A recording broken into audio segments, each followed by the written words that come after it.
on his multi-armed form and says, "Now I am become death, the destroyer of worlds." I suppose we all thought that one way or another. What does it feel like to create something that could destroy the world? That was the question J. Robert Oppenheimer lived with for the rest of his life. He's often remembered as the father of the atomic bomb, but behind the title is a story of ambition, fear, regret, and the heavy burden of genius. This is the story of how a theoretical physicist changed the course of history and spent the rest of his life reckoning with it.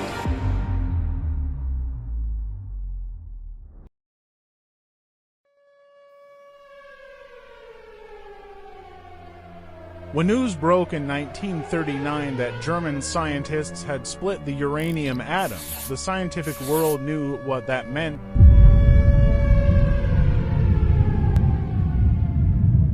Nuclear weapons were no longer science fiction, they were real, and they were coming. In 1942, Oppenheimer was chosen to lead the Manhattan Project's scientific division. He wasn't the obvious choice. He had no experience running large teams or military operations. But he had two qualities no one else had: brilliance and vision. He oversaw the construction of the Los Alamos Laboratory in New Mexico, where the best minds in physics gathered to build the first atomic bomb. It was here that theory became weapon. Equations turned into blueprints, and blueprints became bombs. On July 16, 1945, the first successful nuclear detonation, codenamed Trinity, lit up the desert sky.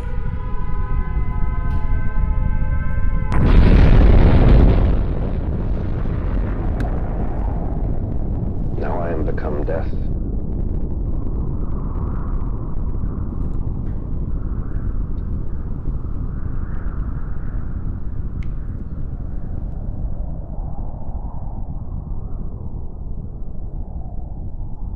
The destroyer of worlds. Weeks later, the bombs were dropped on Hiroshima and Nagasaki. Target for atom bomb number 2 is filmed from a super fortress many miles away. Over 200,000 people died. The war has ended.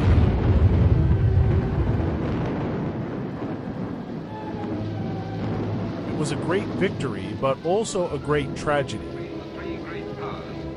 An official announcement will be broadcast by the Prime Minister at 3 o'clock tomorrow. In view of this fact, tomorrow, Tuesday, will be treated as Victory in Europe Day.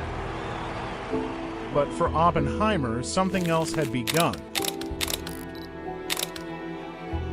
After the war, Oppenheimer became a national celebrity, but he was also deeply conflicted.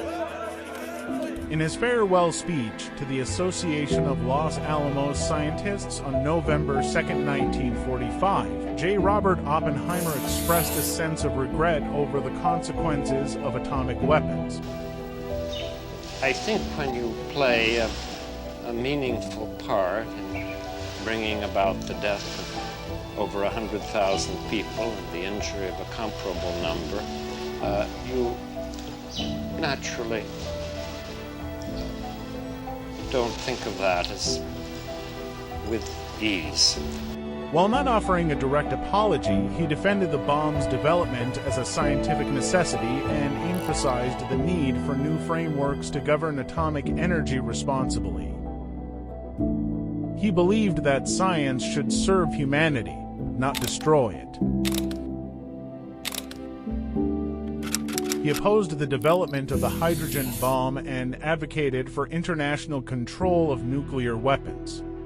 This stance made him enemies. In 1954, he was called to a security hearing that questioned his loyalty to the United States. The hearing was humiliating. He was stripped of his security clearance. Officially, he had become a threat to the very country he helped protect. He died of throat cancer in 1967, but his story didn't end there. His life has been the subject of countless books and documentaries.